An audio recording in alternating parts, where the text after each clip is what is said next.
کیونکہ political leaders جو ہوتے ہیں نا، لوگ ان کو دیوتا مان رہے ہوتے ہیں، بغیر ثبوت کے بھی ان کی باتوں کو آنکھیں بند کر کے ماننا شروع کر دیتے ہیں۔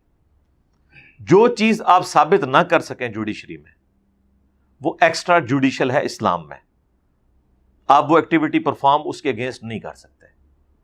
میرے باپ کا قاتل بھی سامنے آ جائے نا، میں نے خود بھی دیکھا ہو، لیکن شواہد ناکافی ہوں عدالت میں ثابت کرنے کے لیے، تو مجھے یہ رائٹ نہیں ہے کہ میں گولی مار کے اس سے بدلہ لوں۔ آخرت میں بدلہ ملے گا یا دنیا میں مکافات عمل کے ذریعے بدلہ ملے گا۔ اگر اس طرح ہوگا میرے بھائی تو ہر بندے ہی قانون ہاتھ میں لے گا۔ مجھے بتائیں، ہمارے ملک میں کروڑوں لوگ ایسے ہیں جو یہ سمجھتے ہیں کہ اگر آپ نے یہ کہہ دیا کہ نبی علیہ السلام انسان تھے، بشر تھے، وہ سمجھتے ہیں آپ گستاخ رسول ہیں، تو وہ تو مار دیں گے آپ کو۔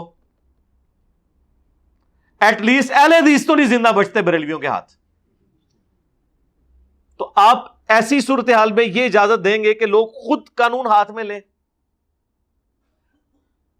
اسی لیے چاہے حب الوطنی کے نام کے اوپر کوئی کسی کو مارے یا اس کی خفیہ ویڈیو بنائے، خواب توہین مذہب کے پوائنٹ آف ویو سے کسی کو مارے یا خفیہ ویڈیو بنائے، یہ سب ایکسٹرا جوڈیشل چیزیں ہیں، چاہے ہماری ایجنسیز کریں، چاہے ہمارے مذہبی جماعتیں کریں، ہم اس کو بالکل ڈنکے کی چوٹ پہ اسے کنڈیم کرتے ہیں۔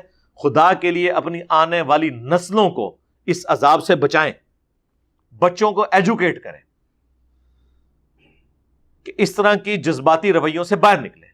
آپ کو پتہ ہے اگلے دن بھی وہ ایک صرف دو پولیٹیکل لیڈرز کی آپس میں لڑائی کی وجہ سے، دو بندے آپس میں لڑے ہیں، ایک نے دوسرے کو گولی مار دی ہے۔ ایک بچے کا بھی آیا تھا۔ اب مجھے ان واقعات کی اتھینٹسٹی نہیں پتا، لیکن ظاہر سوشل میڈیا پہ چل رہے ہیں، مین میڈیا پہ اس لیے نہیں آتے کہ ان کے اوپر تھوڑی قدغن ہوتی ہے۔ ایک بچے نے دوسرے بچے کو مار دیا۔ لڑائی جھگڑے تو بہرحال ہوتے ہیں، سر پھٹنے کے واقعات، اب مارنے تک بھی نوبت آ گئی ہے۔ یہ کون سی وجوہات ہیں جس کی بنیاد میں ہم ایک دوسرے کا گلا کاٹیں گے؟ لسانیت کی بنیاد کے اوپر، پولیٹیکلی ایفیلیشن کی بنیاد کے اوپر، مذہب کی بنیاد کے اوپر۔ اس ملک کو ہم نے جہنم بنانا ہے؟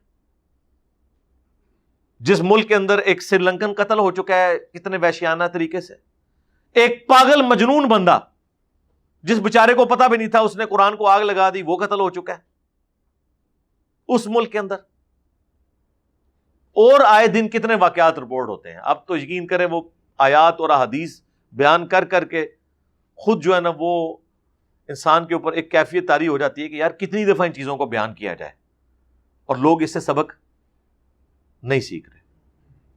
ساتھ ہی ساتھ ایک اور چیز مجھے ضمناً مزید دماغ میں آ گئی، حالانکہ آج میرا کوئی ارادہ نہیں تھا اس کے اوپر بولنے کا، آپ کی پرچیاں اسی طرح پڑی رہ گئی ہیں، انشاءاللہ اس کے اوپر بھی آتے ہیں۔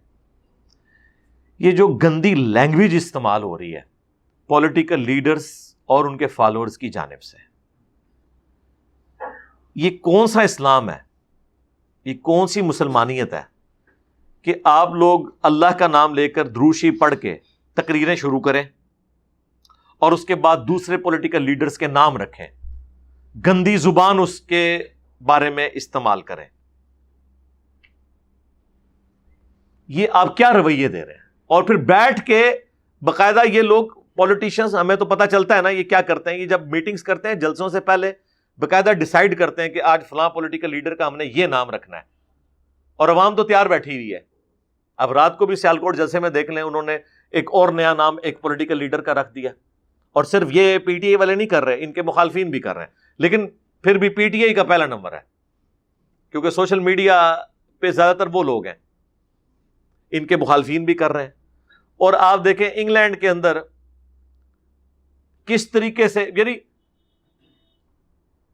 جھگڑے یہاں پہ ہو رہے ہیں، مصیبت انگلینڈ کی پولیس کو پڑی ہوئی ہے۔ دیکھا آپ نے؟ یار وہ کیا سوچتے ہوں گے ہمارے بارے میں؟ کبھی آپ نے سوچا ہے؟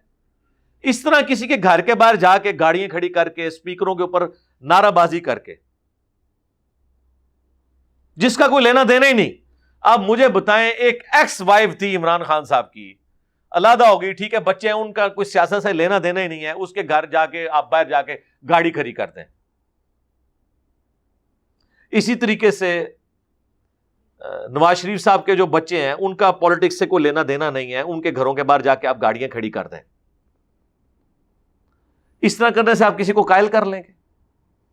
قائل کرنا ہے علمی طریقے سے کریں, فیکٹس اینڈ فگرز کے ساتھ کریں کہ سر یہ ہم نے کیا ہے, ہم نے اپنے دور حکومت میں یہ پرفارمنس دی ہے, یہ انٹرنیشنل رپورٹس چھپی ہوئی ہیں, یہ ہماری کنٹریبیوشن ہے, یہ موجودہ حکومت نے یہ کیا اور اس سے پچھلی حکومت نے یہ کیا, اس سے پچھلی حکومت نے, یہ آپ بات کریں, پبلک کے سامنے فیکٹس لے کے آئیں. پبلک بیوقوف نہیں ہے. اس طرح کرنے سے آپ کسی کو قائل نہیں کر سکتے.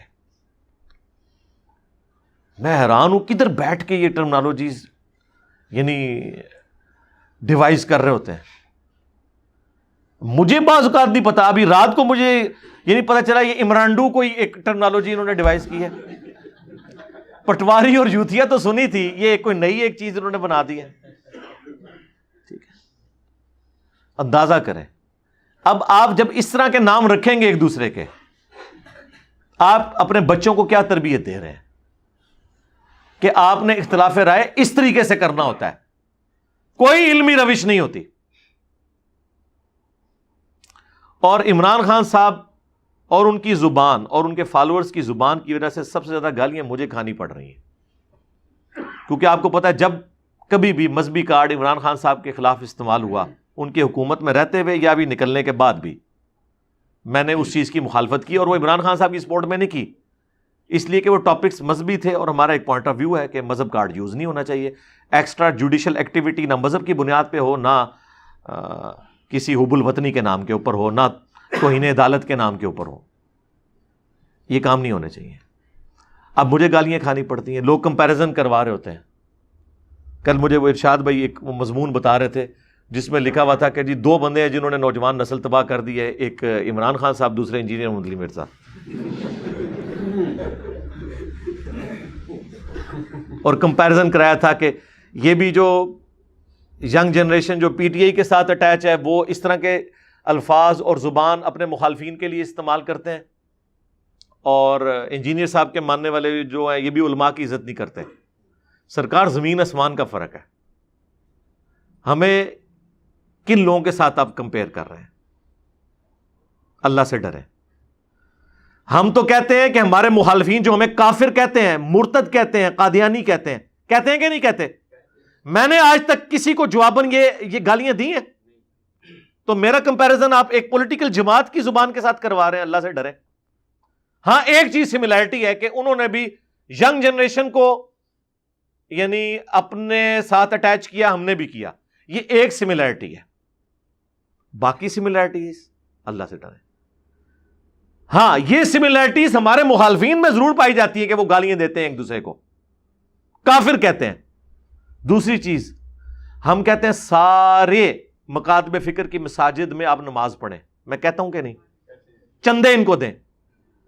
کیا عمران خان صاحب یہ کہتے ہیں کہ آپ اپنے چندے جو ہیں وہ مخالف پارٹیوں کو دیں؟ وہ تو الٹا یہ کہہ رہے ہوتے ہیں کہ باہر سے ریمیٹنس بھی نہ بھیجیں جب میں پرائم منسٹر نہیں رہا, یہ مس یوز کریں گے. بجلی کے بل جلاتے ہیں. یار میرا کو کمپیریزن بنتا ہے یار, اللہ سے ڈر جائیں. آپ کس چیز کو کس کے ساتھ کمپیئر کر رہے ہیں؟ ہم تو اپنے مخالفین کے لیے بھی اتنے پازیٹیو ہیں. تیسری چیز, کیا ان کے جو مخالفین ہوتے ہیں جب ان پہ برا وقت آتا ہے یہ ان کی سپورٹ میں کھڑے ہوتے ہیں؟ Not at all. بلکہ کہتے ہیں منڈ کے رکھو. جب ان کو موقع ملتا ہے نا کہ یہ اب داڑھ کے نیچے آ گیا ہمارا مخالف کسی مذہبی کارڈ کے, تو یہ اور جلتی پہ تیل کا کام کرتے ہیں. اور میں کیا کرتا ہوں, ہمارے مخالفین کے اوپر بھی اٹیک ہو نا مذہبی, میں دفاع کرتا ہوں کہ یہ غلط ہوا ہے. مفتی طارق مسعود صاحب کے ساتھ جو یہ گستاخ علی والا ایشو ہوا, بڑا اچھا موقع تھا کہ میں اس کے اوپر پٹرول چھڑکتا. اور آپ کو پتا ہے کہ اہل البیت کے دفاع کے اوپر لیڈنگ پلیٹ فارم ہمارا ہے. ہم چاہتے تو آگ لگا سکتے تھے جب تک کہ کوئی مجاہد جا کے ان کے اوپر ایکٹیویٹی پرفارم نہ کرتا, لیکن ہم نے ذلیل حرکت نہیں کی. ہم نے کہا یار وہ سلپ آف ٹنگ ہے یار, بے احتیاطی ہو گئی ہے, اس کی انٹینشن یہ نہیں تھی یار, خدا کے لیے کیوں لکیر پیٹ رہے ہو. یہی کیا نا. یہ ہمارا ہی حوصلہ ہے. ہم اس چیز کی پرواہ نہیں کرتے کہ ہمارا مخالف ہے. ہمارا کسی کے ساتھ کیا کمپیریزن بنتا ہے؟ پھر کیا ہم اپنے مخالفین کے نام بگاڑتے ہیں؟ آج تک آپ نے سنا کہ میں نے احمد صاحب بریلوی صاحب کا نام بگاڑا ہو؟ میں پلانٹ ارتھ پہ واحد نان بریلوی ہوں جو اعلی حضرت کہتا ہے. کبھی کسی دیوبندی اہل حدیث نے بھی اعلی حضرت کہا ہے؟ بتائیں. مولانا اشرف علی تھانوی صاحب، پورا نام لیتا ہوں، مولانا بھی اور صاحب بھی، اس سے بڑی کوئی ڈگری نہیں ہے. نبی علیہ السلام کے بارے میں ہے وما صاحبکم بمجنون،